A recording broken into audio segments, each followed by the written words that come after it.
ya siendo las 11:05, 11:05, vamos a empezar con la capacitación, ¿ya? El, el- el curso en este caso va a ser de normas de bioseguridad en hospitales, ¿ya? Yo soy el ingeniero Eduardo Chávez Gaitán, ¿ya? Voy a presentarme nuevamente ante ustedes, ingeniero Eduardo Tonino Chávez Gaitán, soy ingeniero químico con estudios de posgrado en Ingeniería de la Seguridad Industrial e Higiene Ocupacional, con especialización en sistemas integrados de gestión. Ya tengo ya 5 años de experiencia en la implementación de sistemas de gestión de la seguridad, basados en la Ley 29783, también las normas internacionales ISO 45001 y la ISO 14001, ¿no? Y también tengo ya experiencia como capacitador en temas de seguridad, salud ocupacional y medio ambiente. Ya, acá les dejo mis números, mi número en este caso de contacto, si es que por ahí requieren pues algún tema que podamos resolver en temas de seguridad y salud. Y acá también mi trayectoria, acá en el LinkedIn, ya para que puedan en este caso verificar pues que soy una persona tal cual competente en lo que es el tema de seguridad y salud en el trabajo. ¿Ya? Vamos a ver el índice del temario en este caso de normas de bioseguridad. Tenemos al menos 18 temas que vamos a tocar. Es una capacitación un poco larga. No se preocupen, voy a tratar de hacerlo lo más rápido y más también didáctico posible. Vamos a ver los documentos de referencia, las definiciones, la finalidad de las normativas, los conceptos relacionados, los principios tal cual, factores que favorecen los accidentes de trabajo, los accidentes por exposición a sangre y fluidos corporales, estrategias generales de prevención de las infecciones, medidas preventivas, uso de barreras, las normas de bioseguridad generales, recomendaciones sobre infraestructuras del medio ambiente del hospital, recomendaciones sobre el vestido, los controles de salud e inmunizaciones, que también eso es muy importante, los desechos sólidos hospitalarios, los métodos de esterilización, las normas para accidentes de trabajo por punción o contacto con sangre, el tema de salud ocupacional y la vigilancia epidemiológica. Entonces, este es el índice. Aproximadamente, pues, la capacitación nos va a durar un poco más de 1 hora, de repente 1 hora y media. Ya voy a tratar de hacerlo lo más resumido posible para que se pueda entender y también para no extenderme mucho. Chicos, acá los documentos de referencia. Primero, tenemos en este caso las normas de bioseguridad del Seguro Social de Salud, que es un documento que ha sido firmado, ¿ya? En este caso por eSalud, ¿ya? Y es el documento principal que nosotros nos vamos a basar para hacer el tema de las normas de bioseguridad en eSalud, ¿ya?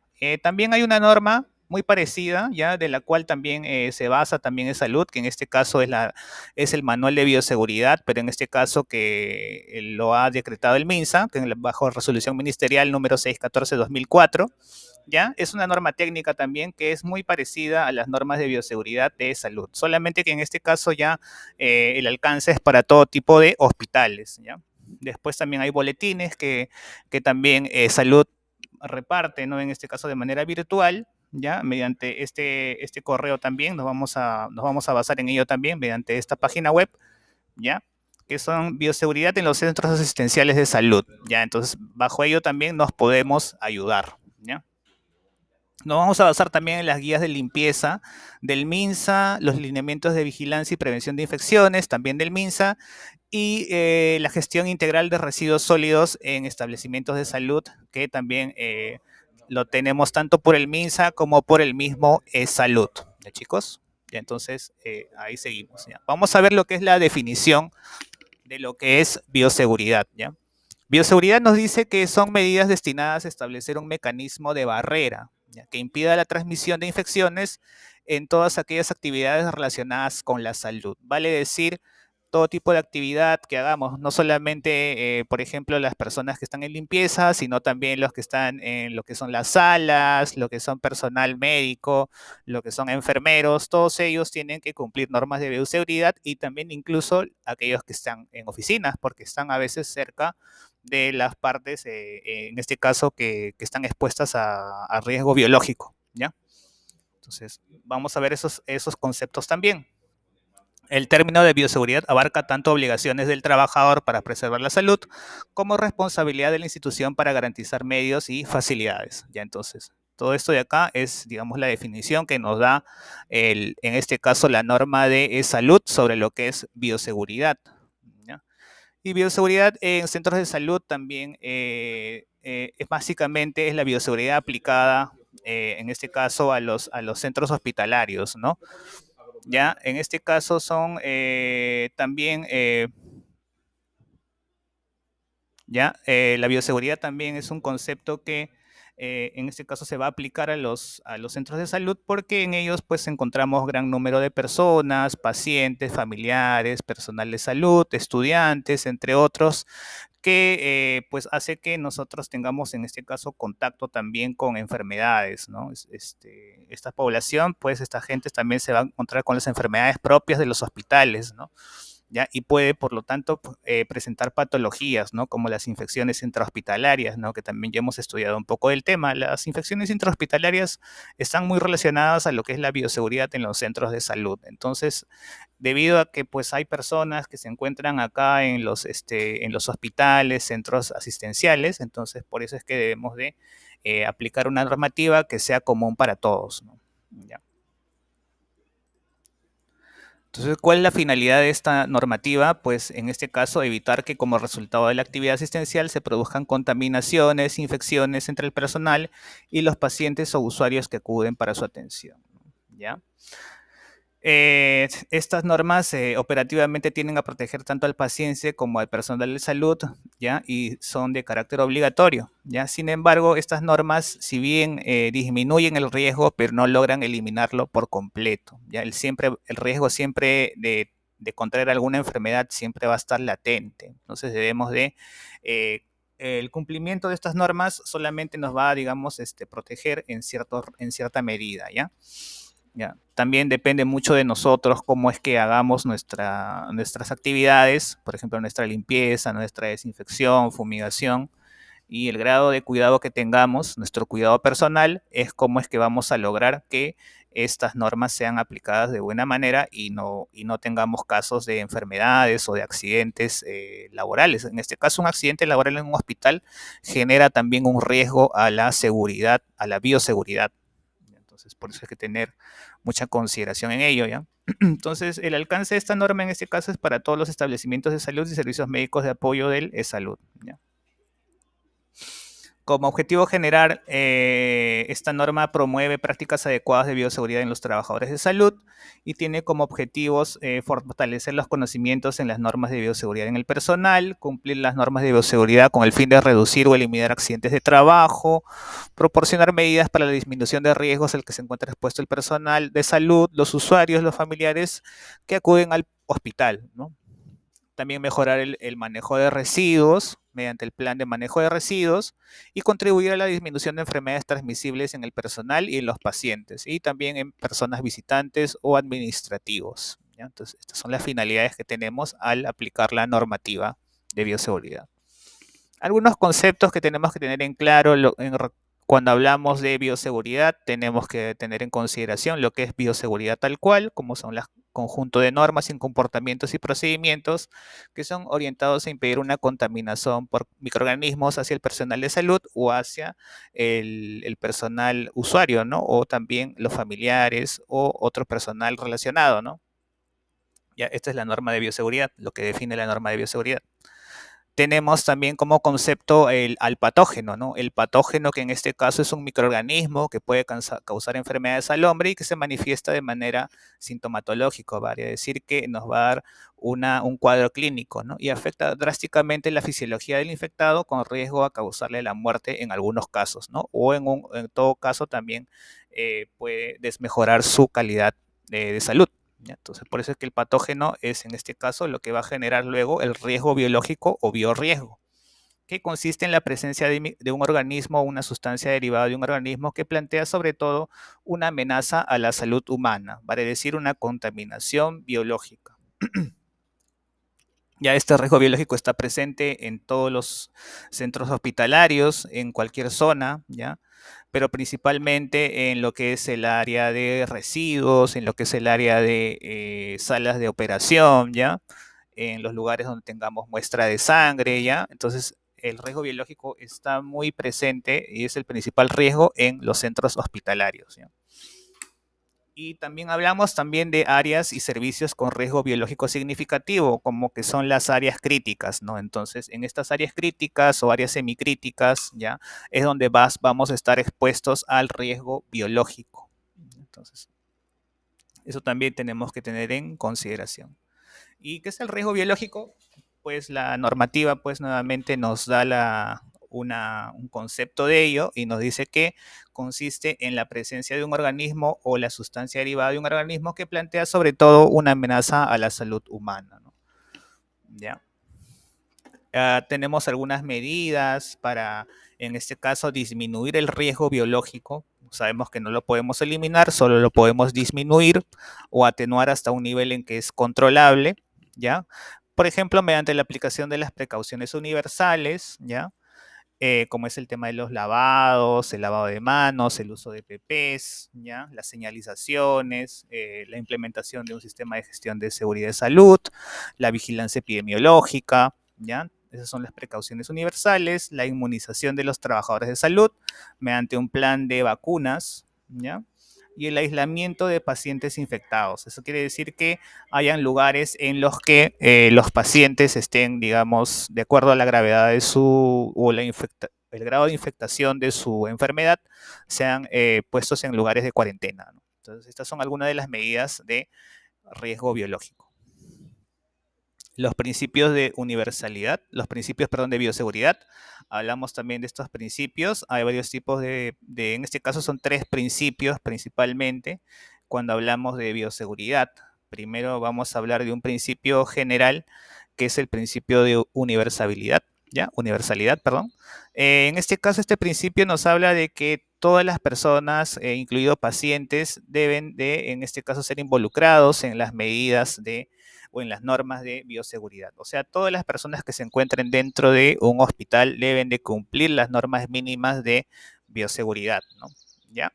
¿Por qué? Porque todos estamos expuestos, todo personal que se encuentre dentro se encuentra expuesto a que pueda tener pueda enfermarse, ¿no? Entonces, por eso es que personas, por ejemplo, que ingresan a un área deben tener cierto EPP, cualquier tipo de personas, así sea personal de limpieza o personal administrativo o los mismos médicos, ¿no? Entonces, toda persona que ingresa a un área debe tener siempre un EPP específico y seguir las normas de seguridad, todos de manera universal, ¿ya? Igual de la misma manera en otras áreas, ¿no? En áreas críticas, semicríticas, pero todos deben ser, y también todos los pacientes que tengamos deben ser considerados que tienen alguna enfermedad que puede ser transmisible.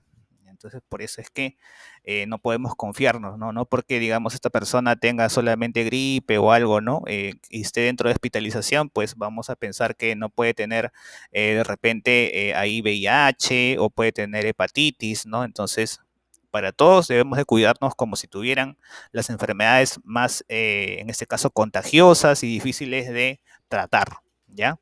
Para todos, ¿ya? Como medida general. Eso es lo que nosotros llamamos la universalidad, ¿ya?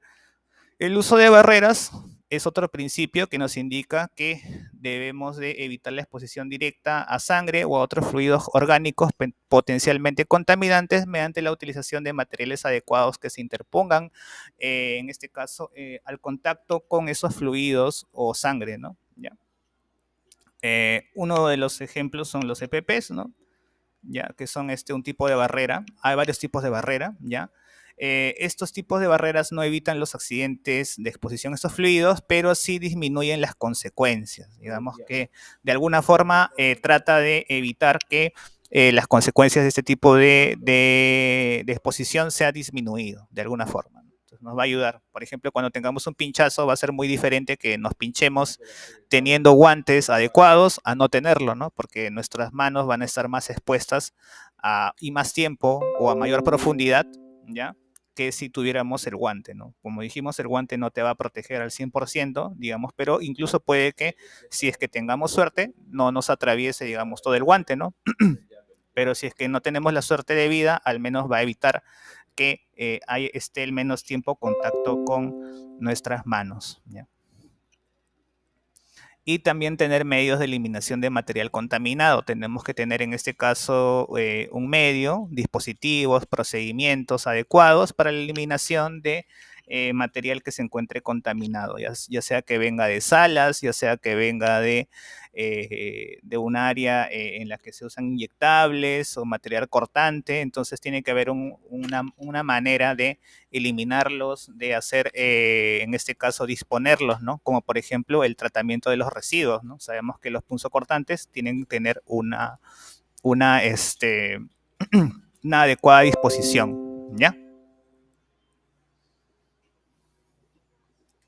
A ver, vamos a lo que es el tema. Factores que favorecen los accidentes de trabajo, ¿ya? Sabemos que los accidentes de trabajo pueden ayudar a que nosotros pues nos contaminemos también, no solo que tengamos el accidente. Por ejemplo, si nos caemos en un hospital, puede que no solo sea el accidente de la caída, sino que incluso pueda tener que tengamos que estar expuestos, digamos, a un piso que se encuentra con cierta contaminación. Entonces debemos de evitar primeramente los accidentes de trabajo para evitar justamente que nos contaminemos también, ¿ya?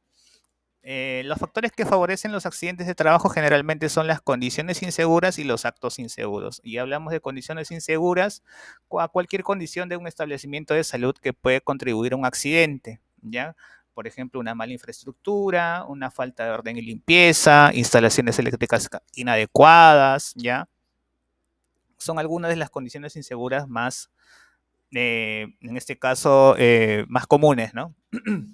En lo que es el tema de actos inseguros, es el mismo trabajador el que realiza un procedimiento de una forma inadecuada, ¿no? Como por ejemplo, reenganchar agujas, desechar jeringas en los tachos, administrar medicamentos de manera inadecuada, ¿ya? Entonces, todo eso de ahí vamos a considerarlos como actos inseguros, ¿ya? Esto nomás así, ¿ya?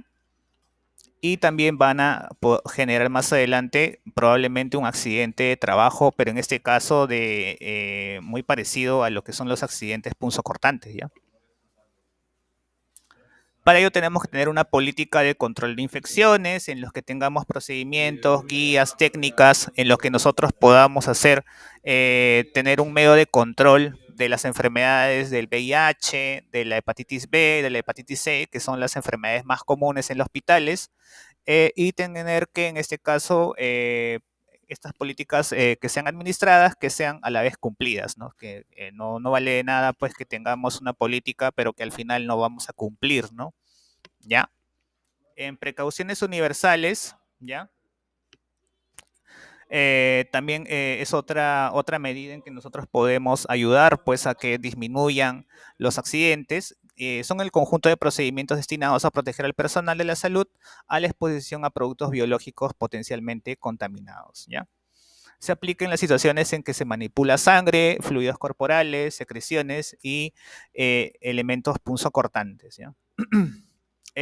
Estas precauciones universales, como dijimos, también consideran el tema del lavado de manos y las barreras de protección, como son los EPPs, ¿ya? Estas son algunas situaciones en que podemos ver que pueden ocurrir los accidentes de trabajo por malas condiciones, ¿no? Como vemos aquí, en estas fotos de acá, mala condición del hospital, ¿no? ¿Ya? Acá vemos un piso mojado, equipo en mal estado, ¿ya?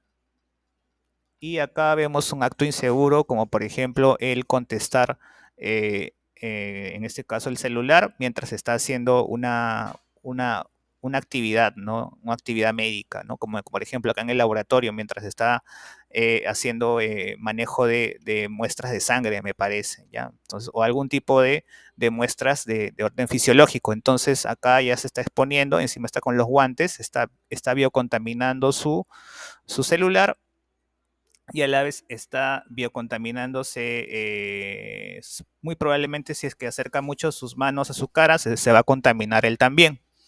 Ya, entonces eso también hay que ver que son factores que van a favorecer los accidentes de trabajo, ¿ya? Las condiciones inseguras y los actos inseguros.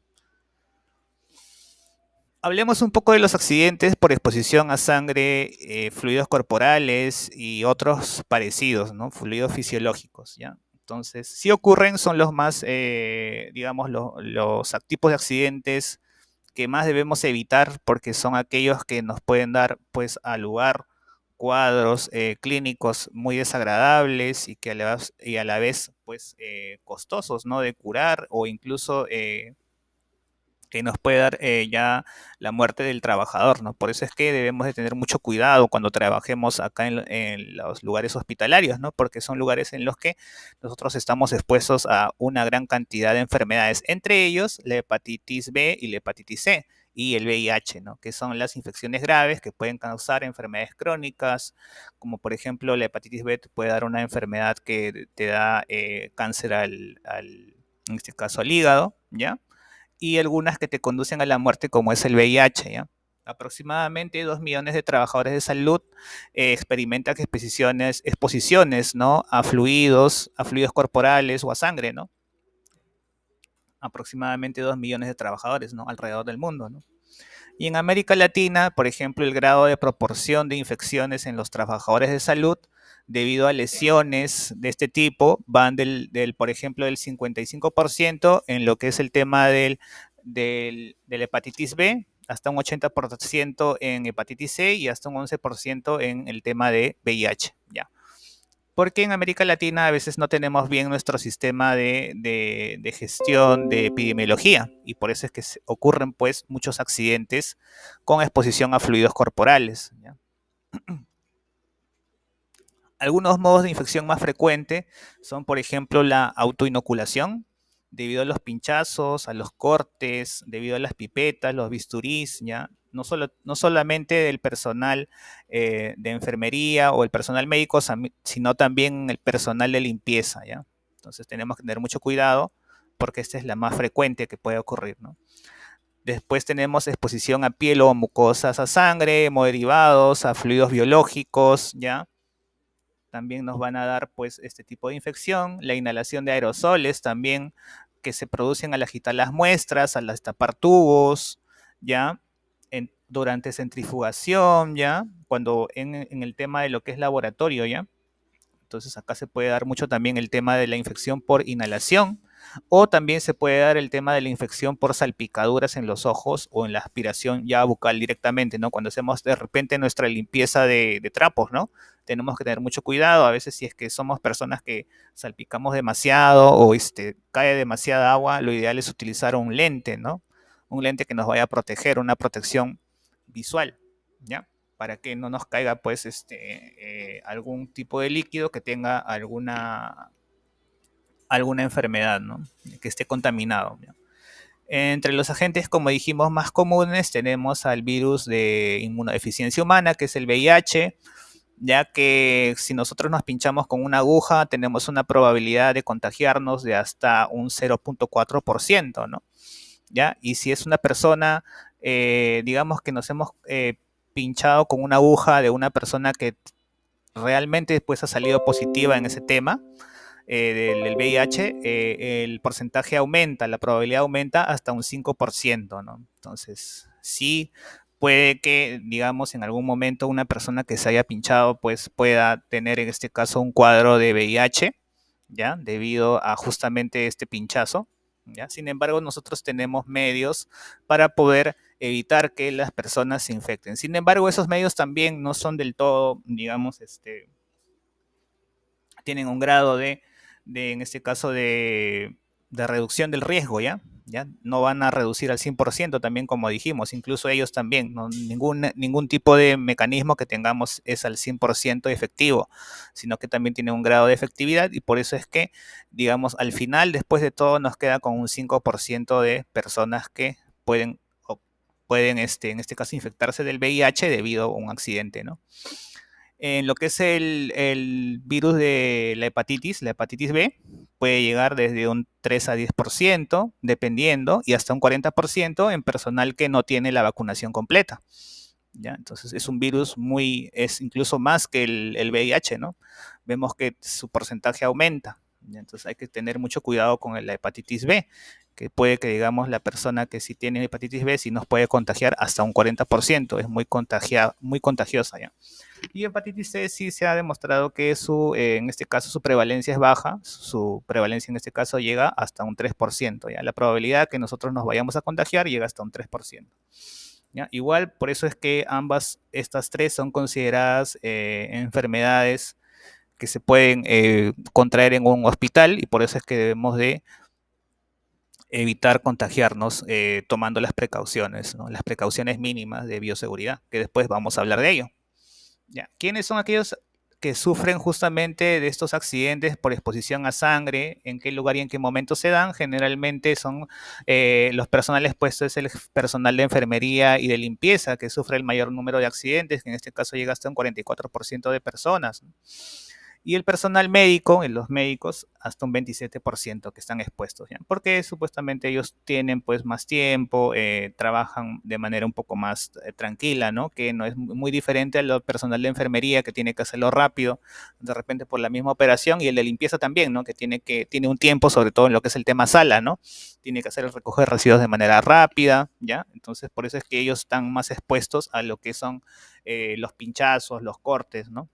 ¿Ya? ¿En qué lugar y en qué momento los accidentes ocurren? Generalmente después del uso y antes del uso del desecho de punzocortante. Aproximadamente un 41% de las veces se da, ¿ya? Durante el uso de un instrumento cortopunzante en el paciente, ¿no? También hasta un 39%, y durante y después del desecho de residuos, ¿ya? Eso también se da, ya, o sea, cuando estamos haciendo el recojo de residuos también ocurren los pinchazos, ¿no? Entonces, más que nada para nosotros, ¿no? Que somos personal de limpieza, nos puede pasar esta situación de hasta en un 16% de veces que podemos pincharnos, ¿ya? En la fuente, en este caso, es Estados Unidos para el Sistema Nacional de Trabajadores de Salud, ¿ya? Que nos va a dar estos datos que ya hemos recogido anteriormente, ¿no? En Latinoamérica los datos son similares, ¿ya? El porcentaje, la proporción es también similar, ¿ya? Los factores que determinan la posibilidad de infección frente a un accidente laboral de exposición a sangre con VIH, pues algunos de los factores que determinan que una persona se llegue a infectar de alguna de estas enfermedades son generalmente el volumen de fluido transfundido, ¿no? Que se vaya a transfugir en nuestra sangre, ¿no? En este caso depende de la profundidad del pinchazo, si es que el pinchazo ha sido leve o ha sido pues profundo, ¿no?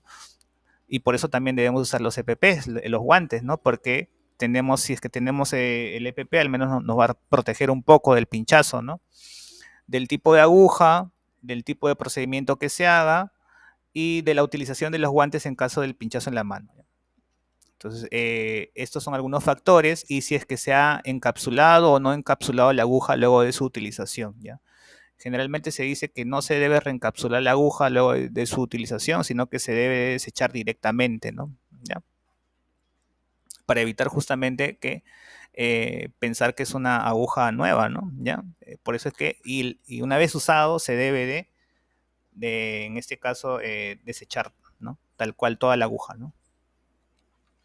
¿Ya? La concentración para, en este caso, estar expuesto a VIH se da de acuerdo al tipo de fluido. Generalmente el fluido que sí nos va a dar una gran cantidad en este caso, de riesgo son el líquido sinovial, pericárdico, el amniótico y el pleural. ¿Ya? Acá hay bastante riesgo de contraer pues la enfermedad, ¿no? ¿Ya? Y va bajando, pero también hay riesgo en lo que es el tema del semen, secreciones cérvico-vaginales y en la sangre, ¿no? De hecho, este es uno de los tipos de fluidos que más nosotros vamos a estar expuestos en los hospitales, ¿no? Más que esto, porque esto se da más que nada en lo que son operaciones, ¿ya? Acá sí se da de manera general, ¿ya? Y después hay una baja concentración y no se han reportado casos de enfermedad o de transmisión mediante la saliva, lágrimas, orina o sudor, ¿no? Más que nada en lo que es el tema semen, secreciones cervicovaginales y la sangre, ¿ya?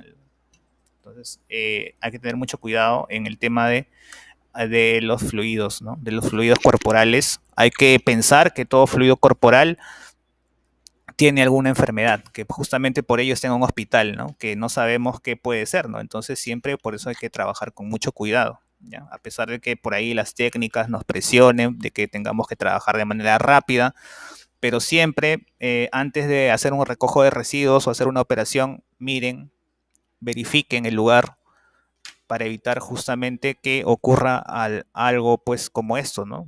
Sabemos que a veces los técnicos no trabajan bien, trabajan también ellos apurados y de repente para ahorrarse tiempo, en vez de tirar pues estas jeringas o este material punzocortante en un lugar adecuado, pues lo hacen en los tachos normales, ¿no? Que eso está prohibido porque sabemos que el personal de limpieza o el personal que recoge residuos o que se lleva los residuos son los que se van a estar expuestos, ¿no? Y sería un número más a nuestra estadística, ¿no? Entonces, justamente eso está prohibido, ¿no? Y debemos de, por eso, mirar también nosotros para evitar estas situaciones.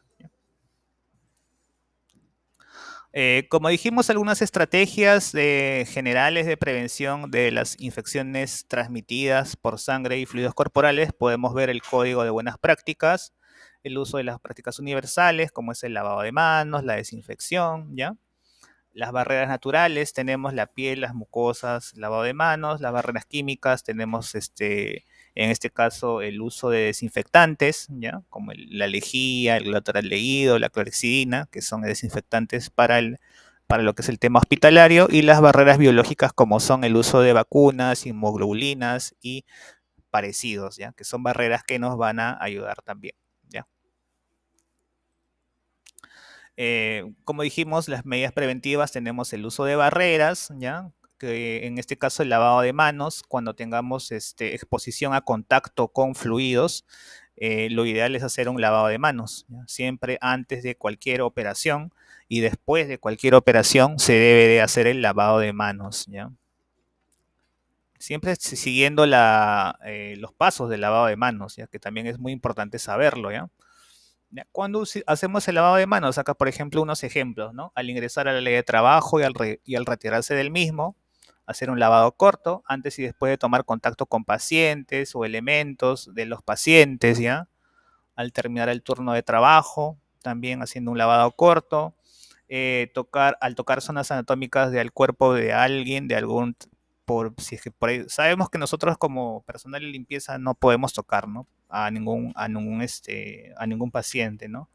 Pero si por casualidad lo hacemos, pues debemos de hacer luego nuestro lavado de manos y cambiarnos los guantes, o si tenemos los guantes, los otros guantes, desinfectar los guantes, ¿no? Después de usar sanitarios, al estornudar o toser,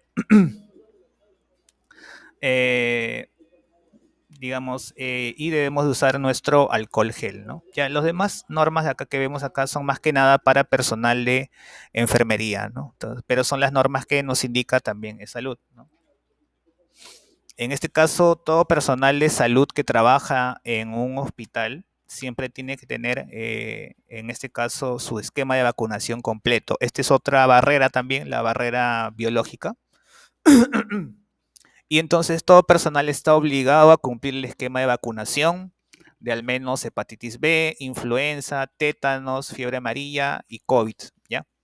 Estos son al menos las mínimas que tenemos que tener para poder ingresar a laborar, porque al menos este nos da un tipo de protección que es mucho más eficaz que los EPPs para evitar que la persona pues, que esté expuesto a alguna de estas enfermedades no se llegue a infectar, ¿no?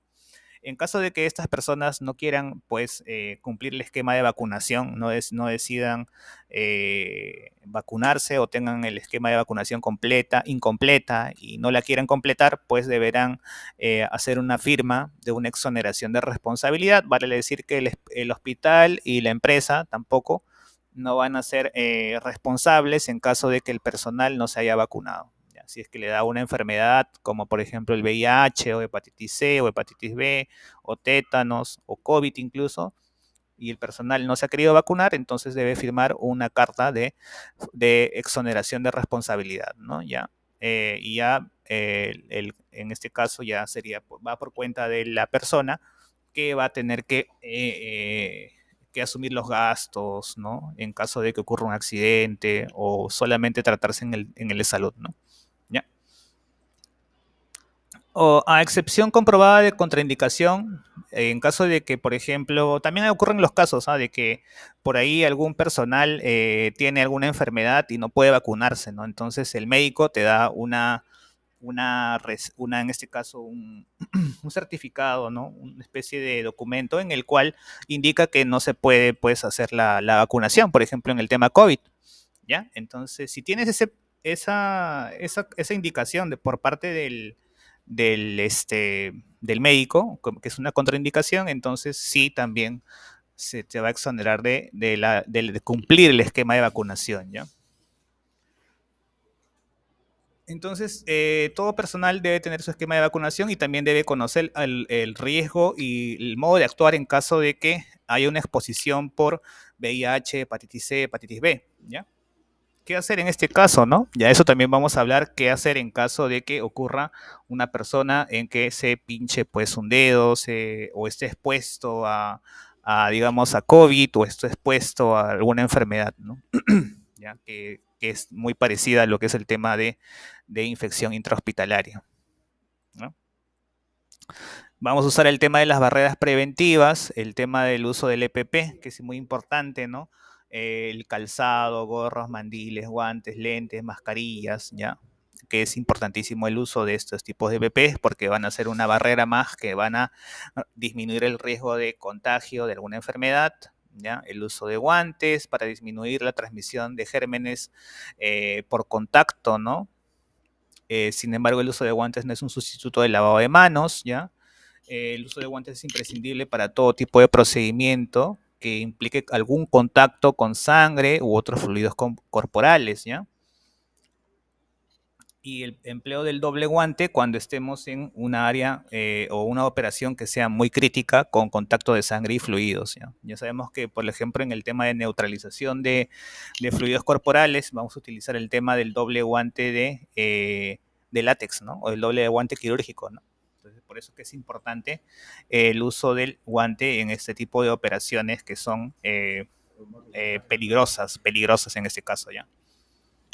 El uso de mascarillas también, ¿ya? ¿Para qué sirven estas mascarillas? En este caso, para reducir el riesgo de contraer alguna enfermedad por vía aérea, ¿ya? Por transmisión en este caso, de microorganismos que se transportan en el aire, ¿ya? O por tipo de nebulización, de bacterias que están de forma nebulizada, ¿no? Que también están en el medio ambiente, ¿no? Como es el tema del COVID, que se transmite por gotículas, ¿no? Gotas muy pequeñas, ¿no? Entonces, justamente para ello se utilizan las mascarillas, ¿ya? Y debemos de colocarnos de una manera adecuada, ¿ya?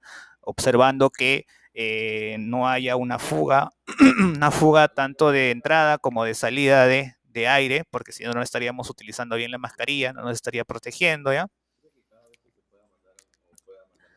Y se deben utilizar en las áreas, sobre todo en las áreas críticas que están, por ejemplo, haya riesgo de alguna enfermedad que se transmite por el aire, como por ejemplo el TBC, ¿no? El TBC, la gripe, el COVID, todas estas enfermedades parecidas, ¿no? Debemos utilizar entonces en estas áreas una mascarilla, muy probablemente una KN95 o una N95, ¿ya? O si no, una doble mascarilla quirúrgica, dependiendo del grado en este caso, de riesgo en la zona en que estemos, ¿no? No es lo igual, por ejemplo, en zonas de hospitalización, las zonas UCI, ¿ya?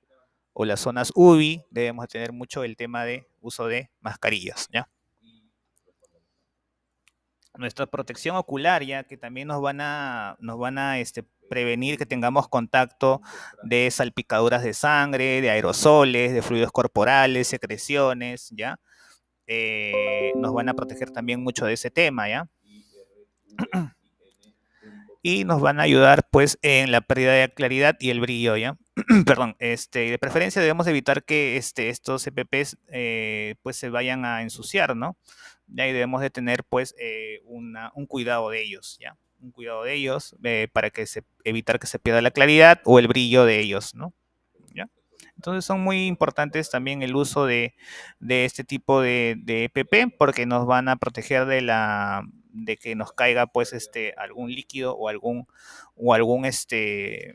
o algún aerosol en nuestros ojos y que nos contagiemos, ¿no?, de alguna enfermedad. Por ejemplo, el COVID se puede contagiar también por esa vía. ¿Ya? El COVID, entre otras enfermedades que tienen este tipo, ¿no? La conjuntivitis, ¿no? Entonces, a veces es necesario en algunas áreas utilizar nuestros lentes, ¿no? También cuando hagamos nuestro lavado de trapos, ¿no? Nuestros trapeadores, ¿ya? Lo ideal es utilizar unos lentes para evitar que las salpicaduras nos lleguen a caer, ¿ya? O cuando hagamos nuestra limpieza de sanitarios también, ¿no? Porque vemos ahí que también a veces hay bastante salpicadura, ¿ya?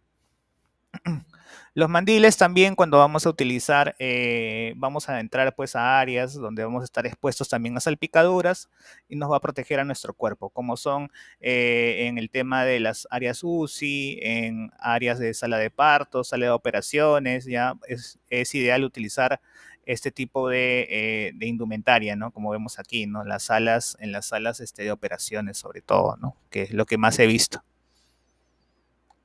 Ya, y los EPPs, como vimos ya en varias ocasiones, pues nos van a proteger de varias exposiciones, ¿no? De varios tipos de bacterias que se transmiten, ¿ya?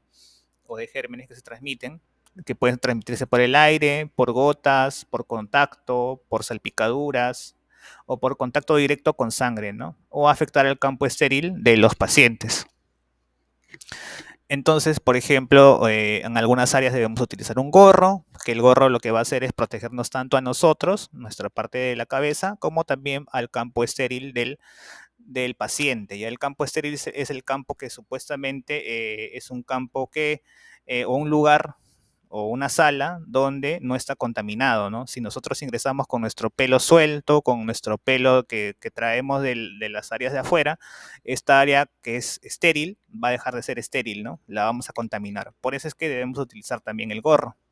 Uno para protegernos a nosotros y otro para proteger al, al paciente, ¿ya? Los lentes de seguridad que nos van a proteger de gérmenes que se transmiten por gotas y por salpicaduras. Los respiradores y las mascarillas que nos van a proteger de los gérmenes que se transmiten por aire y por gotas, ¿ya? Y también en algunos casos de las salpicaduras también. Los mandiles sí nos van a proteger del contacto directo y de las salpicaduras y también al campo estéril. Los guantes nos van a proteger del contacto directo con algún fluido, ¿ya?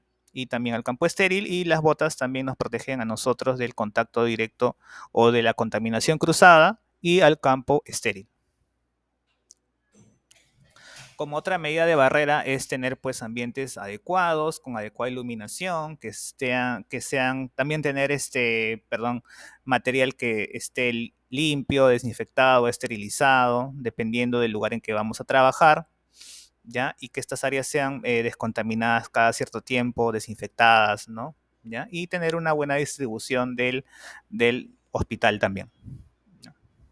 Ahora sí hablemos de las normas generales de bioseguridad que nosotros deberíamos de seguir siempre que estemos trabajando en un hospital. Esto se aplica a todo trabajador que se encuentre en un hospital, no solamente a personal de limpieza, sino también a personal administrativo, personal enfermería o personal médico, ¿ya? Entonces para todos ellos, de acuerdo al principio de universalidad, se va a aplicar justamente estas normas de bioseguridad, ¿ya? Como norma general, nos indica que todo ambiente se considerará contaminado con el fin de tomar las acciones necesarias para la prevención de riesgos. Para lo que es salud y todo lo que es el MINSA, todo ambiente hospitalario se considera contaminado y muy contaminado. ¿Ya? También todo trabajador de limpieza de los centros asistenciales de salud deberá lavarse las manos antes y después de cualquier procedimiento y después de quitarse los guantes, ¿ya? También no tocar con guantes sucios la superficie de pasamanos, barandas, etc. también. Ya evitar también ello.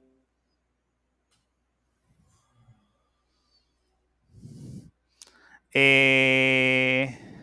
ver, un momentito.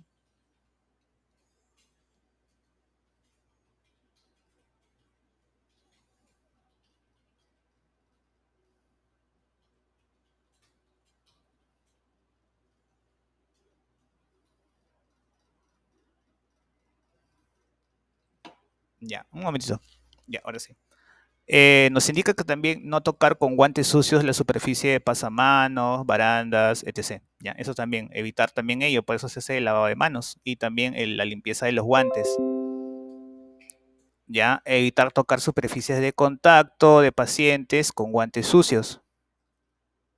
Otra norma también es el personal de limpieza debe usar siempre los equipos de protección personal de acuerdo al área de la actividad a realizar.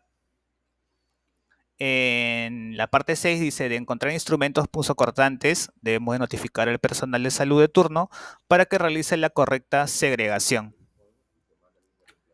Después, evitar en lo posible contacto directo y manipulación de material punzocortante. ¿Ya? También dice 7. Toda punción accidental en el personal con agujas u otros objetos punzocortantes será considerado accidente de trabajo y registrado según las disposiciones institucionales y deberá ser notificado a la unidad de salud ocupacional o quien haga sus veces. ¿Ya? Eso también. También 8 dice, la limpieza y desinfección de ambientes se realizarán de acuerdo a los lineamientos institucionales y sectoriales vigentes. Los residuos sólidos son manejados de acuerdo a los lineamientos institucionales y las normativas sectoriales vigentes sobre la materia de residuos. ¿Ya? Todo trabajador de limpieza asignado a las áreas de alto riesgo debe conocer y aplicar las normas de bioseguridad y las medidas de prevención frente a riesgos biológicos, químicos, físicos, etc. ¿Ya? También, el personal destacado en área crítica no se movilizará a otras áreas usando los equipos de protección personal. En la atención de todo accidente de trabajo se seguirá la normativa institucional vigente sobre el registro y la notificación. Debemos de notificar los accidentes de trabajo, porque si no los notificamos no podemos mejorar, no podemos buscar la causa raíz, ¿no?, del accidente. ¿Ya? Todo incidente peligroso y accidente de trabajo notificado deberá ser investigado según la Ley de Seguridad y Salud en el Trabajo para determinar las causas y la planificación de acción correctiva correspondiente. En 14 nos dice, a ver, se evitará realizar la limpieza durante una visita médica y a las horas de alimentación de pacientes, salvo pues que haya una necesidad extrema, ¿no? Entonces, siempre tenemos que también tener unos tiempos en que nosotros vamos a realizar limpieza, sobre todo en lo que son las áreas críticas, ¿ya? En las áreas críticas, como por ejemplo los UCI, las salas de operaciones, debemos de tener, en este caso, nuestros horarios, ¿no?, de ingreso, ¿no? Un horario de ingreso, un horario de salida, para poder, en este caso, tener todo controlado sobre el tema de normas de bioseguridad. ¿Ya? Otra norma también nos indica sobre lo que es el tema de los insumos químicos, que debemos mantener todos los productos químicos de limpieza y desinfección en frascos o envases debidamente rotulados, ¿no?, que estén identificados, acá como vemos acá en la foto de aquí. Ahora, ¿por qué se hace esto? Pues justamente porque debemos de evitar la contaminación cruzada y debemos de evitar que hagamos mezcla de productos químicos, ¿ya? Y si utilizamos un producto químico que no es el adecuado, entonces también eso nos va a afectar, ¿no? ¿Ya? Nos puede afectar o podemos generar un accidente que finalmente nos puede generar una contaminación, ¿no?, o un riesgo a la seguridad. ¿Ya? Dice, los materiales o implementos utilizados en áreas de ambientes de aislamiento hospitalario son de uso exclusivo. ¿Ya? Entonces son de uso exclusivo este tipo de materiales. ¿Ya? También nos dice, los implementos como trapeadores y paños usados en las áreas de pacientes no pueden ser usados en las áreas administrativas y tienen que ser diferenciados para su uso en cada área. ¿Ya?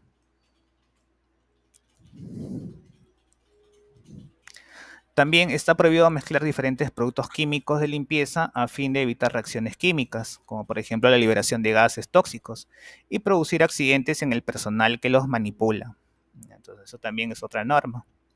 También está prohibido que el personal de limpieza realice actividades que no son de su competencia a fin de evitar contaminación cruzada, accidentes, etc. Entonces, todo personal de limpieza ya sabe su función, no debe realizar otros tipos de acciones que por ahí nos pueden encomendar, ¿no? Ya, pero no debemos de hacerlos, ¿no? Porque no estamos capacitados y no es nuestra función también, ¿no?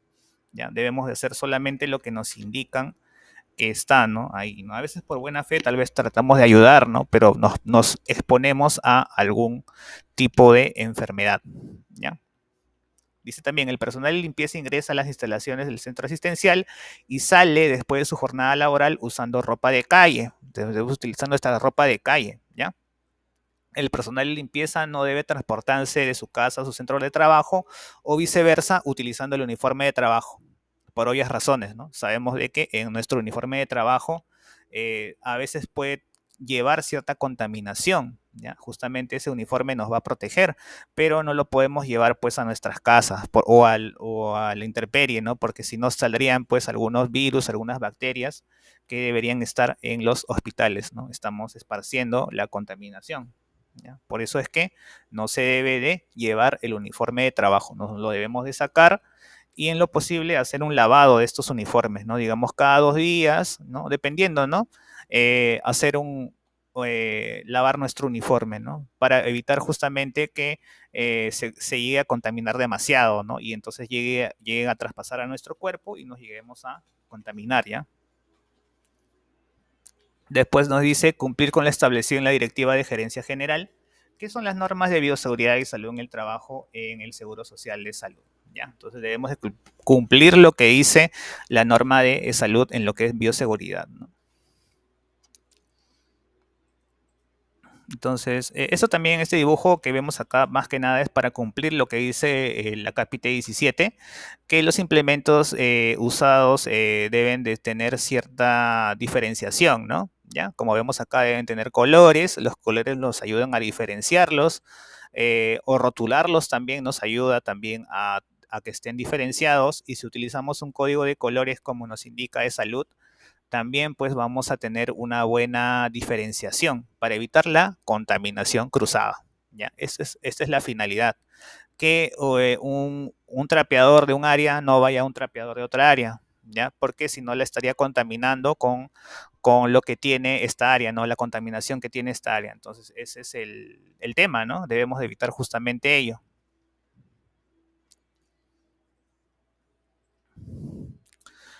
También hablemos un poco de las recomendaciones o las infraestructuras que debe de tener un ambiente hospitalario mínimo, algunas recomendaciones que debería tener, como por ejemplo que debe tener techos y paredes y suelos que deben ser lisos, fáciles de lavar, impermeables, resistentes a sustancias de desinfección como es la lejía o el amonio, y los suelos deben de ser antideslizantes, esto para evitar las caídas, ¿no? ¿Ya? Porque si nos caemos, también nos podemos contraer alguna enfermedad del suelo, ¿no? Se debe disponer de baños diferenciados, uno para público, otro para pacientes y otro para el personal, ¿no? Entonces no podemos tener todo junto, porque si lo tenemos, si usamos, por ejemplo, el baño de pacientes, podemos enfermarnos de alguna enfermedad que tenga estos pacientes, ¿no? Lo ideal es que tengamos que usar el de personal nosotros, o si no el de público general incluso, ¿no? Podemos utilizar el de público general como operarios de limpieza, porque nosotros estamos libres, entramos sanos, ¿no? Entonces podríamos utilizar, dependiendo, ya, eso sí en coordinación con el área respectiva, ¿no? Pero deberíamos de evitar utilizar el baño de pacientes, ¿ya? Por lo que ya les dije de la contaminación. Los ambientes de hospital también deberán contar con una iluminación y ventilación suficiente, justamente para evitar la contaminación por bacterias, ¿ya? La contaminación por gotículas o por, en este caso, nebulización, ¿ya? Y existirán también lavabos de número suficiente, amplios, con caño tipo ganso, ¿ya? Parecidos a estos de aquí, y con algunas llaves que en este caso se accionen con el codo o con la rodilla, ¿ya? Para evitar que haya el menor contacto posible con estas superficies, ¿no? Nuestra mano que si se encuentra contaminada, evitar pues justamente que tocar pues estas partes y que se contaminen, ¿no? También si es posible un sistema de jabón líquido en el que nosotros podamos rápidamente obtener este jabón y no contaminar también la superficie donde sale el jabón líquido, ¿no? Y tener toallas descartables, ¿ya? Y un suministro de agua regular y de buena calidad. ¿Ya? El suministro de energía eléctrica también debe ser seguro y de capacidad suficiente para iluminar bien y para tener un sistema de emergencia, para las luces de emergencia, ¿no? En caso de que ocurra una bajada de luz, que ocurra un tema de un sismo, se puedan activar de manera segura las luces de emergencia y que el establecimiento, en este caso, ¿no? El hospital no se quede sin luces, ¿no? Porque podría generar caídas, cortes, tantos accidentes que pueden generar cuando es de noche y no hay luz, ¿no? También deberá existir un plan de anual de mantenimiento de toda la infraestructura del hospital. Ya debe haber un plan de mantenimiento, ¿ya? Que debemos de cumplir. En este caso, él es el mismo de salud que tiene que hacer estas gestiones. Los mobiliarios de trabajo deben ser de material sólido, de superficie lisa impermeable, resistentes a sustancias de desinfección y se recomiendan características de solidez, resistencia y facilidad de limpieza. El uso de barreras, en este caso, para el tema del vestido, también recomendaciones para el uso del vestido, como una barrera protectora, ¿ya? Es obligatorio, pues, el uso de un uniforme de trabajo, ¿no? ¿Ya? Y el uso de PPs. El gorro debe ser usado correctamente, si es que usamos un gorro, ¿no? Y sí, en el salud tenemos gorro, usamos gorrito especial, ¿no? Diferenciado todavía, de tal manera que la protección sea recíproca tanto para el personal como el material que se manipula, ¿no? Entonces debemos de mantener en este caso, si somos mujeres debemos de tener el pelo recogido, ya en caso de hombres también, ya nunca tener el pelo largo, tener el pelo corto, ya, y dentro del gorrito, ¿no? Para evitar justamente que se contamine nuestro pelo y también no afectar al área limpia, ¿no? Que dijimos, ¿no? Ya que debemos de mantener un área limpia dentro del hospital, ¿no? Ya para que los pacientes no tengan la contaminación de afuera, ¿no? Que a veces son áreas muy sensibles, ¿ya?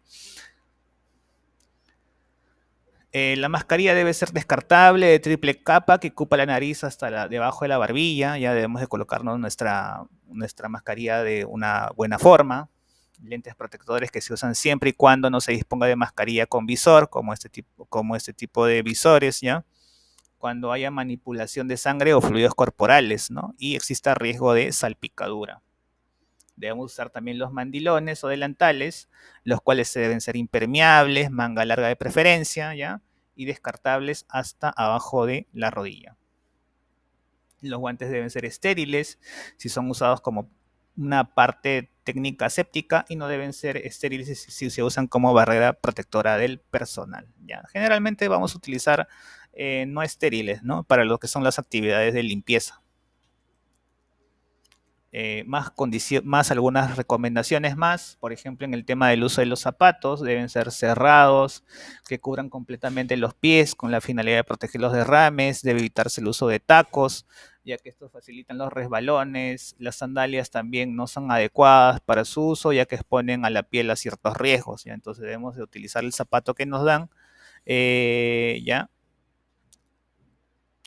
que tienen su suela antideslizable, ¿ya? Para evitar las caídas. También debemos hacer el uso de botas, las botas de caña alta o de caña baja, dependiendo del tipo de actividad que hagamos, por ejemplo, en lo que es el tema del trapeo, ¿no? También eso de ahí, y también porque como tienen la suela antideslizable, son muy indicadas para este tipo de actividades, ¿no? Se debe de evitar el uso de joyas, brazaletes y collares, eso sí es obligatorio que nadie debe utilizar eso, porque al utilizarlo lo que estamos haciendo es que en estas joyas, brazaletes o collares se pegue pues la contaminación. Ya. Eso es lo que debemos de evitar de todas maneras, ¿no? Mantener el tema de las uñas recortadas, evitar las rasgaduras en los guantes, lesiones, accidentes o el transporte de microorganismos, ¿no? Ya. Estas uñas deben estar siempre recortadas, chicos, ¿ya? Eso sí, deben tener en consideración porque ahí es donde se incrusta la suciedad y a veces también las bacterias y virus, ¿ya? El personal debe usar el mandil o uniforme limpio, dependiendo del área en que vaya a trabajar, de mangas largas, según los lugares que lo requieran, y los mandiles deberán ser por lo menos lavados una vez por semana si utilizamos mandil, ¿ya? Hay que lavarlos al menos una vez por semana. No se deberá utilizar el mandil o uniforme de trabajo fuera de los ambientes especiales, como laboratorios, salas de operaciones, salas de partos, unidad de cuidados intensivos, ¿ya? Siempre se debe utilizar ahí, solo en esas áreas, ¿no? Y no se debe deambular en las otras áreas del hospital con este tipo de indumentaria, ¿no? Porque es una indumentaria que está contaminada. Al hacerlo, estamos haciendo contaminación cruzada. Para el ingreso a zonas restringidas se utilizará una vestimenta especial. Estos serán chaquetas y mandilón verde. Estos mandilones no deben usarse en otros ambientes y se recomienda el uso de mandiles descartables, ¿ya? El personal que usa pelo largo deberá protegerse con el gorro y mantener el cabello siempre hacia atrás, ¿ya? Entonces, eso es para las personas, más que nada mujeres. Por lo que es el tema de hombres, sí debe cortarse el pelo, ¿ya? Sí, ¿ya? Ahora, en lo que es el tema de las inmunizaciones, también como una medida de barrera, eh, decimos que primero, pues, para la selección de personal, pues, debe contar con una evaluación médica, al menos con un triaje, ¿no? Para evaluar, pues, cómo se encuentra ¿cómo se llama? Nuestro operario que va a ingresar a trabajar, ¿no? Lo ideal es que pase por un triaje o una evaluación médica. Después del examen médico completo a todo personal, que se debe realizar de manera anual, que debe incluir, por ejemplo, el despintaje de TBC, ¿ya? Entre otros, ¿no? Y si no, pasar por un tema de triaje también que puede también ayudarnos en el tema del control, ¿ya? Y también el personal debe recibir inmunización contra el COVID-19, la hepatitis, tétanos, polio, ¿ya? Rubiola, ¿ya? Entre otras, ¿no? Ya que debemos de implementar justamente como una barrera que nos va a ayudar a disminuir los virus y bacterias que podamos, en este caso, estar expuestos en un hospital, ¿no? Eso siempre hay que tener en consideración. En el tema de los residuos sólidos, como sabemos, tenemos que seguir la reglamentación que nos indica, en este caso de salud, que tiene sus normas de recojo de residuos, de manejo y manipulación de residuos, que nos indican unos colores específicos, ¿no? ¿Ya? Unos colores específicos para los tachos o para las bolsas, ¿no? Generalmente más para las bolsas, los tachos también pueden tener esos mismos colores, pero sí es obligatorio para bolsas y que los tachos estén correctamente rotulados, ¿no?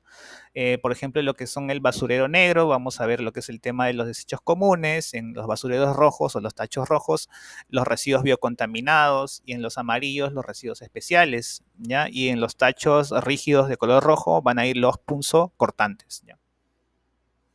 Debemos de llenar las bolsas hasta un máximo de 75% de su capacidad nada más, porque si lo rebalsamos, todos esos residuos va a ser muy difícil su manipulación y puede darse el caso que nos contaminemos al momento de hacer su manejo. Se debe colocar una etiqueta en los tachos de residuos de acuerdo a su tipología. Como dijimos, eso sí es obligatorio, ¿ya? El color de los tachos no es obligatorio o de los basureros no es obligatorio, pero sí que se coloque una etiqueta. Cuando es residuo común, tienes que colocar una tipología. Biocontaminados y especial tienen también otra simbología especial, ¿no? ¿Ya? En lo que es el tema de los residuos especiales, biocontaminados y comunes. Por ejemplo, este de aquí que vemos acá que está creciendo aquí, este es el de biocontaminado, ¿ya? Este es el de biocontaminado, ¿ya? El material cortante debe de colocarse pues en un contenedor rígido aparte, como es en lo que es el tema de los punzocortantes. Y después estos recipientes se deben de sellar en el mismo sitio en que se generan, ¿ya? Entonces, una vez que el tacho se encuentre a 75% de capacidad, el recipiente rígido se debe de sellar, ¿ya? No se debe remover los materiales punzocortantes, se debe descartar todas las jeringuillas con su aguja y los objetos cortantes se deben de colocar también como se colocan las agujas en los tachos especiales, ¿no? ¿Ya? También no debemos de acumular envases en las áreas de hospitalización o pasillos o fuera del área estéril y o limpia, ¿ya? Y tampoco en el área de observación. Debemos de evitar ello porque al acumularse ahí, pues vamos a generar que la contaminación se pueda esparcir, ¿ya? Se debe recolectar los tachos de 1 a 2 veces cada turno, según la necesidad. Utilizar este tipo de tachito que vemos acá, que le llaman vagoneta con tapa, y luego para hacer el transporte de residuos, ya nunca llevar pues los tachos así en tu mano, ¿no? De un lado a otro, sino que para transportar los residuos utilizamos este tipo de tachito, ¿ya? Que son tachitos con rueda, ¿ya? Que se usan en todo tipo de hospital, yo lo he visto también en Renal, por ahí también veo fotos de Tarapoto, Moyobamba, ¿ya? Y no poner los desechos comunes en bolsas rojas y o viceversa, o sea, hacer una buena segregación de residuos y seguir la ruta para el transporte de residuos en los horarios establecidos. Los horarios deben de ser establecidos, debemos tener un plan de residuos, ¿ya? Que debe ser, por ejemplo, o puede ser en la mañana, o puede ser en la tarde, o puede ser a mediodía, ¿ya? Eso depende del hospital y la cantidad de residuos que estemos manejando, ¿no? En este caso del tema de la esterilización y desinfección también es interesante ya que debemos de clasificar a los materiales de acuerdo al tipo de contaminación que tengan, ¿ya? Y habrán artículos que sean pues críticos o que están muy contaminados, como por ejemplo el instrumental quirúrgico, aquellos que son semicríticos, pero que son aquellos que están en contacto con los pacientes y aquellos que no tengan mucha criticidad, que son los no críticos, ¿no? Ya como son el tema de las vajillas, las chatas, los muebles, las ropas, que no son críticas, ¿no? Y los semicríticos podemos hablar de las cánulas, los endoscopios y la terapia ventilatoria que podamos realizar, ¿no? Entonces, todos estos tipos de materiales deben de ser esterilizados y desinfectados, ¿ya? Entonces, pueden haber varios tipos de esterilización y desinfección, ¿ya? Vamos a hablar de ellos, ¿ya?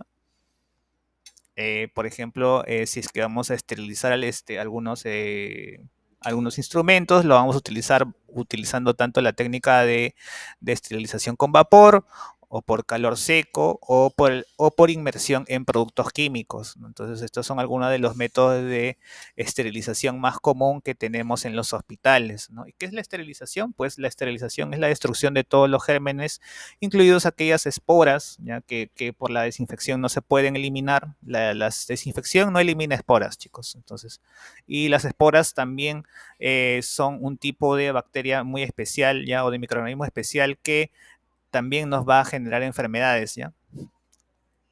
Entonces, la destrucción de todo tipo de gérmenes, incluidos esporas, que pueden contener un material en tanto que la desinfección que también destruye gérmenes no puede eliminar las esporas, como vemos acá, ¿no? Entonces, la esterilización es un método más, en este caso, más potente para eliminar gérmenes que la desinfección, ¿ya? Y por eso es que la mayoría de veces se prefiere la esterilización a la desinfección. Pero, por ejemplo, no podemos esterilizar todo, por ejemplo, un área, ¿no? Ahí sí tendríamos que atacar en lo que es el tema de la desinfección, ¿ya? Que podemos hablar de desinfección alto nivel, de nivel medio o nivel bajo, ¿ya? Ese es un proceso también que nos ayuda a tener una barrera, ¿no? ¿Ya? De acuerdo al tipo de instrumento o de químico que vayamos a utilizar para la desinfección, ¿ya? Hay bacterias que son muy resistentes, que solamente la desinfección de alto nivel puede lograr, como por ejemplo micobacterias, virus y hongos, ¿ya? Excepción de esporas de nivel medio, ¿no? Como son micobacterias de tuberculosis, la mayoría de virus y la mayoría de hongos, ¿ya? Que es una desinfección intermedia. Y también hay una desinfección de bajo nivel, ¿ya? ¿Ya? Que son para algunos tipos de virus y hongos que no son resistentes a los químicos y tampoco no son resistentes a algunos antibióticos, ¿ya? En el manejo de objetos punzocortantes hay que tener también mucho cuidado, ¿ya? Hay que tener en consideración que el MINSA y Salud ya han hecho estudios acerca de ello, ya saben que hay un procedimiento, tenemos que saber este procedimiento, tenemos que saber primero el manejo de los residuos u objetos punzocortantes, ¿no? que son todos aquellos objetos que tienen la capacidad de penetrar y cortar tejidos humanos, facilitando el desarrollo de infección, tales como son las agujas, los bisturís, las navajas, cristales, materiales rígidos, ¿ya? Que se usan para diferentes tipos de operaciones, como puede ser en servicios de laboratorio, odontología, ¿ya? O para lo que es el tema de tratamientos a usuarios. Los enfermeros lo usan bastante para aplicar sus inyectables, ¿no? Entonces, eso se considera objeto punzocortante, ¿no? ¿Y cuál es el manejo de estos objetos o de estos residuos que se generan, ¿no? Entonces, el manejo es así, ¿no? El material debe primero manejarse empleando guantes, según sea el procedimiento, y estos pueden ser estériles o no, dependiendo, ¿no? ¿Ya? Pero generalmente, para lo que es el tema de residuos, ya hablamos de no estéril, nada más. ¿Ya? Entonces, utilizamos este material punzocortante y se utiliza siempre los guantes, ¿ya? Los objetos punzocortantes, inmediatamente después de ser utilizados, se depositarán en los recipientes de plástico duro o metal con tapa. Ya a veces también tenemos algunos recipientes metálicos con tapa, ¿ya?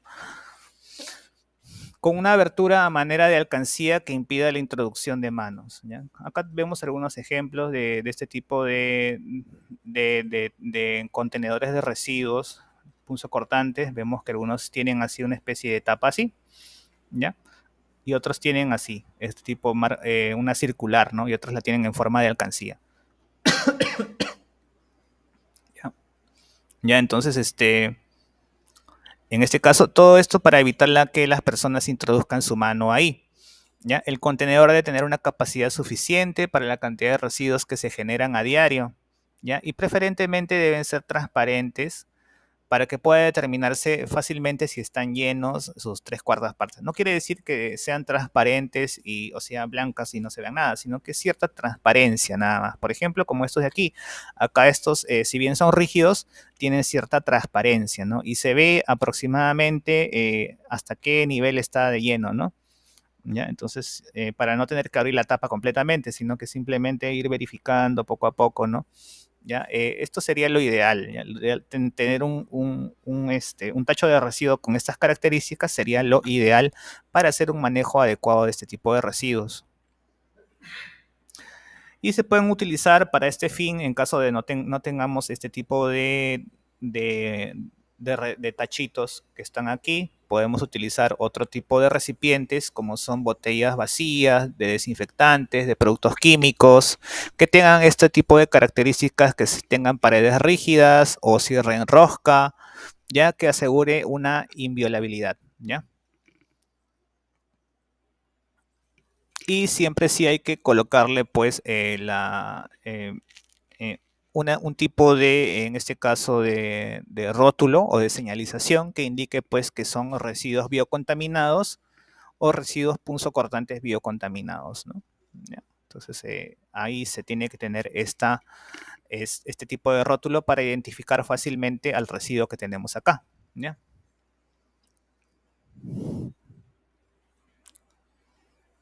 Dice, las agujas también nunca deben retaparse ni doblarse, ya que esta acción es la que favorece los accidentes, ¿ya? Debemos de evitar ello, sino que simplemente colocarlo tal cual, lo terminamos de usar la aguja y lo desechamos con todo y su jeringa, ¿ya?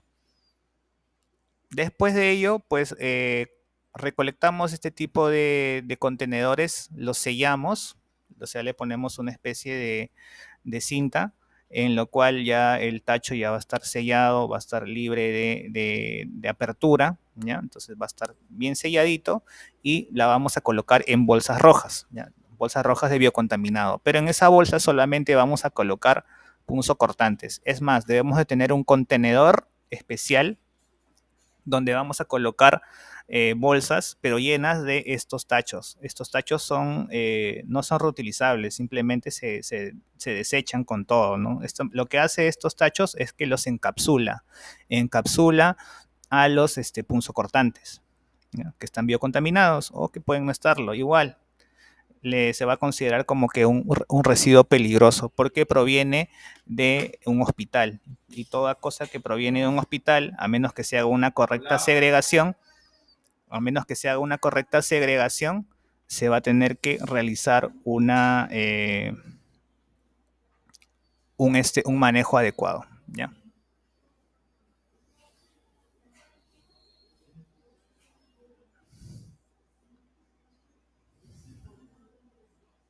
Chicos, a ver, seguimos ahora con las normas de accidente de trabajo en caso de que ocurra una punción, corte u otro contacto con sangre o sus componentes, ¿ya? Todos los accidentes de material biológico serán tratados de la siguiente manera debido al riesgo de poder transmitir VIH, hepatitis B, hepatitis C, entre otros, ¿ya? De acuerdo a nuestro manual de bioseguridad. Ya tenemos aquí un manual de implementación que nos lo ha dado el MINSA, el PRONAEVAS, ¿ya? Que es un programa de prevención de accidentes con materiales punzocortantes en servicios de salud. Debemos de seguir esta normativa, ¿ya? Y que también lo tiene implementado de salud en su norma de bioseguridad, ¿ya? Pero sí es bueno siempre conocerlo, ¿no? Y vamos a hablar algunas, en este caso, algunos puntos que tenemos que ver en lo que es el tema de punzocortantes, ¿ya? Nos dice que en caso de contacto con mucosas, ejecutar arrastre mecánico con abundante solución fisiológica estéril por lo menos de 10 minutos, ¿ya? Sí, eso debemos de tener siempre. En los hospitales si los tienen, ¿ya? Entonces, rápidamente, en caso de que ocurra un contacto con las mucosas, ¿ya? Debido a un arrastre mecánico, o sea, tengamos contacto con algún líquido que sepamos que se encuentra contaminado, entonces vamos a utilizar una solución fisiológica estéril, ¿no? Y debemos de lavar por al menos 10 minutos, ¿ya? A ver, y luego de ello, agregar un colirio simple en los ojos en caso de que pues esa haya sido el área afectada y se va a informar al médico responsable, quien luego de examinar la herida determinará su tipo y gravedad. Y se debe de registrar este tipo de incidentes, ¿ya? Y después se va a derivar el accidentado a un servicio especializado de acuerdo a las normas vigentes por MINSA si es como un accidente de trabajo, ¿no? Como el que pueden ocurrir en nuestro quehacer, digamos, debemos de llevarlo al seguro complementario de trabajo de riesgo, a una clínica del CTR de manera inmediata, ¿no? Para que en este caso se active pues el seguro complementario y pueda tener una atención integral gratuita, ¿no? ¿Ya? Y que se hace de manera rápida, ¿no? Eh, Sin embargo, para el mismo personal de salud, ellos mismos tienen también su propio procedimiento, ¿no? Luego se van a practicar, después de que la persona haya pasado la atención, haya pasado ya una primera evaluación por parte del médico, luego se practicarán las pruebas de determinación de anticuerpos, ¿no? De anti-VIH, hepatitis B, hepatitis C, ¿ya? Para sífilis, ¿ya? Varios tipos en este caso, de enfermedades que se pueden contraer debido a exposición por sangre o otro tipo de fluidos, ¿ya? Se le practica tanto al fluido de la persona que supuestamente ha sido el causante, como también al accidentado, ¿ya? Para determinar si es que en verdad, pues, esta persona ha pasado por algún tipo tiene un riesgo real, ¿no? A veces lo que ocurre es que el accidentado no tiene perdón, la persona de la cual ha surgido este fluido, ¿ya? Hay que identificarla también, pues no tiene la enfermedad, no tiene ninguna enfermedad, ¿no? O tiene una enfermedad no relacionada a una enfermedad infecciosa que se puede transmitir por sangre o fluidos. Entonces, en ese caso, se le hace una evaluación a este paciente, ¿ya? Y se determina a ver si es que tiene esta enfermedad. Si en caso la tuviera, ya entonces es más sencillo de hacer, pues, tomar las medidas preventivas, pero si no, se va a tomar una medida general de cualquier manera, ¿no? Ya. En caso de que el accidentado por A o B se niegue a realizar una evaluación, pues debe firmar pues en este caso esta negación, ¿no? Tiene que firmar esta negación ya de que no quiere someterse a una evaluación ¿ya? Y el hospital o la empresa se quedaría libre de responsabilidades en caso tuviera alguna enfermedad que pudiera relacionarse al VIH, hepatitis B, hepatitis C, ¿no? Entonces, todo ese tipo de enfermedades estaría libre la empresa de resarcir, ¿no? En caso de que finalmente ocurra que la empresa, pues, o el accidentado, pues, ha tenido esta enfermedad, ¿no? Por eso que sí es necesario que vaya, pues, en este caso al seguro para que se atienda y para que el mismo seguro le indique qué es lo que tiene y cuál es el proceder, ¿no? Y qué es lo que tiene que hacer más adelante. Y tiene que tomar la medicación que indica justamente el, el seguro médico, ¿no? Que son unas dosis de fármacos especiales, retrovirales, que van a ayudar a que la persona pues no tenga pues o de manera rápida evitar que esta, la infección se empiece en este caso, a esparcir, ¿no? Esparcir en el cuerpo de la persona, ¿no? Porque parece que por estudios, debido a unos estudios que se hacen, es más sencillo atacar a la enfermedad cuando recién está empezando. Entonces, cuando recién está empezando, la carga viral, como es tan baja, los retrovirales lo pueden eliminar, ¿ya? Después realizar el monitoreo biológico del accidentado y se efectuará de acuerdo a la norma de los VIHs, ¿ya? También hay que ver ese tema. Se debe acudir al servicio correspondiente según la complejidad del establecimiento y comenzar a llenar la ficha epidemiológica del accidente laboral, ¿ya?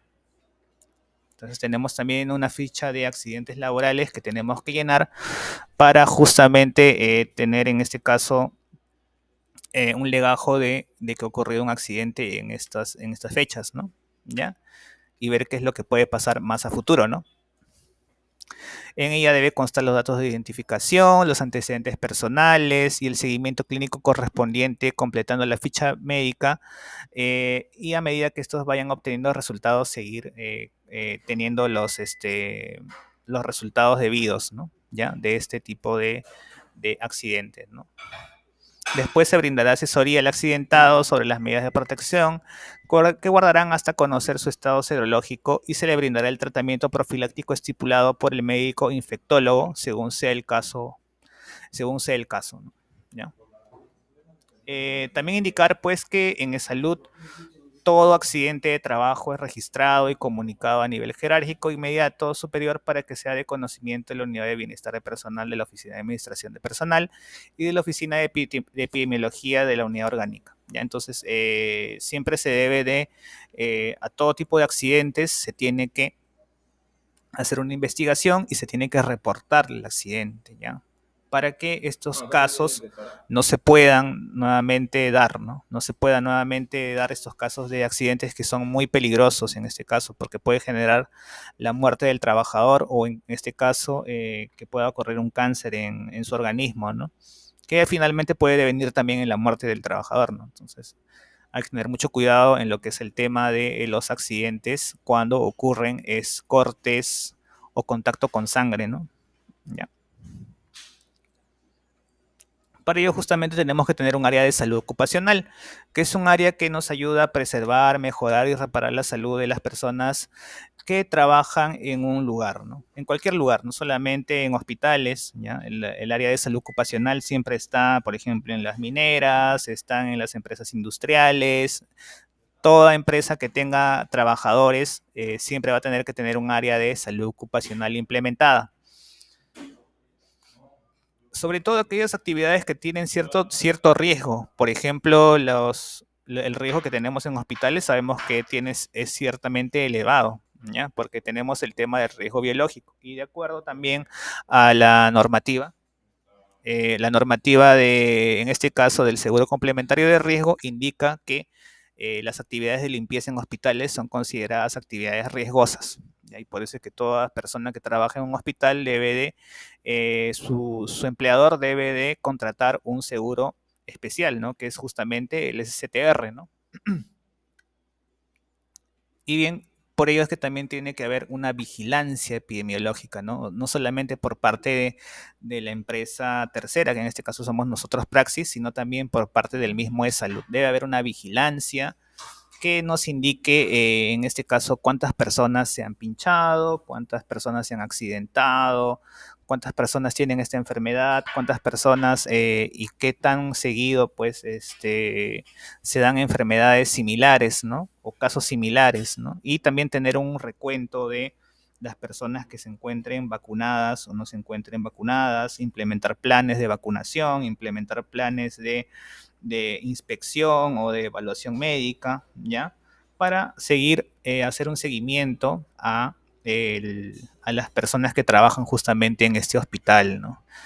¿Ya? La vigilancia epidemiológica es muy importante porque va a contribuir de manera significativa al control y la prevención de las enfermedades intrahospitalarias y también va a apoyar en la toma de decisiones y en la ejecución y evaluación de estas enfermedades para que su incidencia sea menor cada cierto tiempo, ¿no? Entonces vemos que con el tiempo esta incidencia va a ir disminuyendo si es que tenemos una buena vigilancia epidemiológica.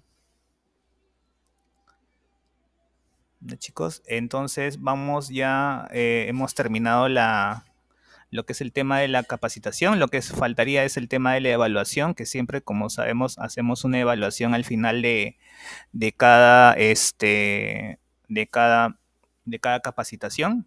Ya, para más que nada para registrar su asistencia. Yo registro la asistencia, tal vez no tanto con el tema de que ingresen a la capacitación, que también yo lo tomo en consideración. De hecho, sí tenemos grabado a las personas que ingresan, ¿ya? Pero también considero para a veces personas que por A o B se encuentran haciendo actividades o no pueden ingresar o tienen el tema de su internet, yo grabo la capacitación y después de grabar la capacitación se las paso ya editada, grabada, ¿ya? Y ustedes ya la pueden ver, ¿no?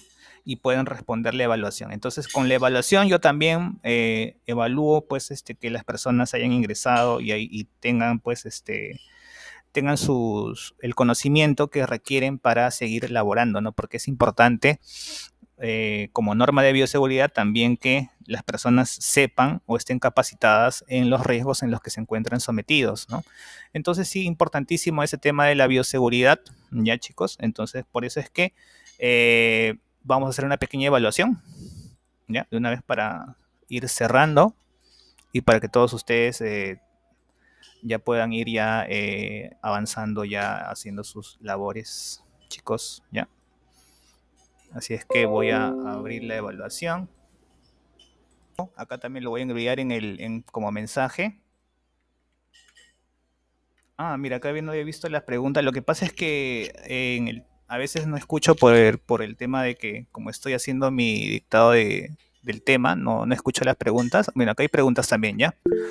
Dice, joven Eduardo, una pregunta. ¿Cómo bien dices que no debemos utilizar el baño que los pacientes utilizan? Deberíamos utilizar los baños del personal de salud. Ahora mi pregunta es, ¿debemos de tomar o beber el agua que consumen ellos? ¿También tenemos derecho a tomar el mismo agua o deberíamos tomar el agua que está en los pasadizos del hospital? ¿O porque nosotros paramos contaminados también es una norma de seguridad? Lo ideal es que, en este caso, tener el menor contacto posible, ¿no? Con el tema de las cosas de los pacientes, porque los pacientes, como sabemos, pues son pacientes que tienen, están, pues, en este caso, tienen alguna enfermedad, ¿no? ¿Ya? Eh, y por eso es que lo ideal en todo caso es que cada uno lleve en este caso, su agua, ¿no? Si es lo posible, ¿no? ¿Ya? Su hidratación. Eso para evitar alguna contaminación que podamos tener, porque sabemos que la contaminación ocurre también en el aire, ¿ya? En el aire también ocurre en las esporas, ¿ya? Entonces, justamente por ello debemos de evitar este tema de ingresar a las áreas y tomar, por ejemplo, el mismo agua que ellos toman, ¿no? Lo ideal es mejor nosotros mismos proveernos de ello, ¿no? Igual trabajamos solamente 8 horas, creo que con 1 litro de agua que lleven cada uno o medio litro, ¿no? Yo siempre llevo, por ejemplo, mi medio litro de agua, siempre llevo así, y para mí es suficiente, ¿no? Ya luego yo me rehidrato en casa, ¿ya? Para evitar tener el mayor contacto posible, yo les recomiendo eso, ¿ya? Es una recomendación nada más, ¿ya, chicos? Que no traten de contaminarse lo menos posible o exponerse lo menos posible, ¿ya? chicos. Por ejemplo, hay obras en las que sí están muy expuestos al calor, por ejemplo, las obras de construcción civil que trabajan más de 8 horas incluso, ¿no? A veces, ¿no? ¿Ya? No están tantas horas y ellos sí requieren pues hidratación, ¿no? A veces en el tema de nosotros, como estamos bajo un techo, a veces solamente tenemos el tema de este, del estrés térmico, ¿no? Por el tema de que estamos algunos en la selva o en áreas externas, ¿no? ¿Ya? Evitar en lo posible, como les digo, ¿no? Evitar en lo posible tener contacto con cosas de los pacientes, ¿ya? Porque estamos exponiéndonos nuestra salud. Ya. Entonces, por ahí de repente lavarse la cara para bajar la temperatura, ¿no? Y si es posible, ustedes chicos lleven más que nada su propia, en este caso, hidratación, ¿no? Para evitar justamente ello, ¿no? Ya, espero haber respondido su pregunta. ¿Ya? ¿Alguien más si quiere preguntar, que me levante la mano? Ya. Ah, ya, pues tiene que activar su micrófono. Ya, sí, sí, acá había olvidado para que tienen su micrófono. Acá, acá. Ya activé el micrófono ya, chicos, ya. Disculpen más bien. Ya, había desactivado. Lo que pasa es de que como había mucho ruido, no pude escuchar. Ya. Creo que por ahí tenía una pregunta, este, Diana, o alguna aclaración. Eh, No, joven, también quería disculpar, por ejemplo, una barrera de protección también sería la inmunización, Claro, claro, las vacunas son muy muy buenas, ¿no? importante. Para lo que es el tema de la protección, ¿no? Para evitar, por ejemplo, el tema del COVID, el tema de Hepatitis. la hepatitis, fiebre amarilla, ya, entonces son, O de repente, como a tétanos. veces no nos alimentamos bien, también podemos tener una gripe como que es la influenza, ¿no? Claro, Tenemos las defensas bajas. entonces, a veces la influencia nos puede ayudar, sí, porque eso se hace generalmente anualmente. Anualmente te pones la influenza y de repente, lo que pasa es que la influenza hay una variedad grande, ¿ya? Hay una variedad grande de vacunas, ¿ya? Porque hay muchas cepas también. Entonces, es como el COVID, que tiene varias variantes. Entonces, tiene variantes varias. Entonces, para evitar justamente ello, buscan una cepa y esa cepa la van a inocular este año, ¿no? Y cada año van cambiando de cepa, ¿no? ¿Cuánto tiempo te falta? Gracias, joven Eduardo. Dame unos 10, 15. ¿Sí? Ya ahí voy, ahí voy, ahí voy. Ya. Bueno, chicos, ya, ahora vamos a hacer el tema de la evaluación. ¿Ya? ¿Ya, chicos? Para culminar ya la evaluación. ¿Ya? Para culminar ya la capacitación. Bien, chicos, acá el tema es simplemente dar check a todo lo que está aquí, el tema de las normas de bioseguridad, todo ese tema. Nos va a decir acá que colocamos nuestro correo, ¿ya? Nuestro correo y le damos en siguiente, ¿ya? Le damos en siguiente. Acá vamos a colocar, por ejemplo, nuestros datos, ¿ya? Acá yo voy a colocar, por ejemplo, mi nombre, Eduardo Chávez Gaitán, mi DNI, es el cargo que tengo en la empresa, que puedo ser operario, puedo ser jefe de grupo, supervisor, coordinador y en este caso la sede a la que pertenezco. ¿Ya? Y en este caso voy a colocar, por ejemplo, Salud Tarapoto, Moyobamba o Renal. Por ejemplo, que esté en Tarapoto, ¿ya? Le doy en siguiente. Acá voy a colocar la sede en la que estoy. Puede estar en Juanjuy, Metropolitano, Morales, ¿ya? Cualquiera de esas sedes. Entonces coloco, por ejemplo, que estoy en Juanjuy y le doy en siguiente, ¿ya? Y acá vamos a responder las preguntas, ¿ya? Por ejemplo, en la pregunta 1 nos dice, ¿qué es la bioseguridad hospitalaria? ¿Ya? La seguridad hospitalaria dice, la bioseguridad es un concepto amplio que implica un conjunto de medidas preventivas destinadas a mantener el control de los factores de riesgo laborales procedentes de agentes biológicos, físicos y químicos. Es un conjunto de normas y comportamientos y procedimientos orientados a impedir la contaminación por microorganismos hacia el personal de salud o hacia el usuario. Dice, son las medidas destinadas a establecer un mecanismo de barrera que impida la transmisión de infecciones en todas aquellas actividades relacionadas con la salud. Entonces aquí vamos a colocar todas las anteriores. ¿ya? Que es un agente patógeno, es un conjunto de normas y comportamientos. Bueno, vamos a colocar nuevamente, para hacerlo rápido, vamos a colocar la clave, ¿ya? Dice, un agente patógeno se define como tal un microorganismo capaz de causar enfermedades al hombre, lo que se manifiesta por su sintomatología que afecta drásticamente la fisiología del infectado con riesgo de causarle la muerte. ¿Ya? Entonces sería la clave B. ¿Cómo definimos el principio de universalidad?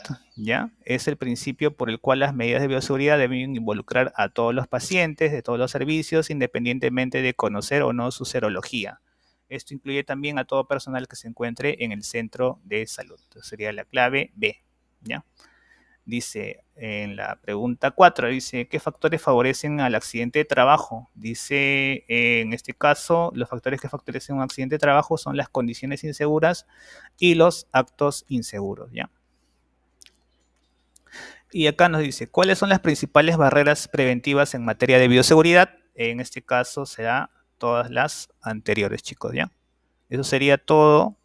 Le dan en siguiente, le dan envíame una copia de mis respuestas para que les envíe una copia de las respuestas que han hecho y le ponen enviar y ya eso sería todo, estimados, ¿ya? Por el día de hoy. Muchas gracias por el tiempo que se han dado, por haber ingresado a la capacitación. Muy agradecido por ello. Y ya estaremos con nosotros en una nueva oportunidad nuevamente el mes que viene, Ingeniero, chicos. ¿lo puede Ingeniero, repetir? Sí. Repítelo, por ingeniero, por favor. favor, la 4 y la 5, por favor, la respuesta. Ya chicos, yo se los voy a enviar. Se los voy a enviar por la supervisora, ya chicos. Lo que pasa es que ahorita por un tema de tiempo tengo una reunión y ya me pasé del tiempo. Yo les voy a enviar las respuestas más adelantito. Le voy a pasar a la señorita, a las supervisores, pues, ¿no? En este caso a lo que es Diana y a lo que es eh, Lisette y Robert para que puedan todos marcar bien, ¿ya? ¿Ya chicos? Y ahí le van a preguntar a ellos, porque ahorita lo que pasa es que sí tengo una reunión urgente que me están indicando para ver algunos temas, por favor. ¿Ya? Ya chicos, disculpen más bien que no les pueda responder rápido. Muchas gracias más bien nuevamente y ya será conmigo hasta una nueva oportunidad, chicos. Muchas gracias.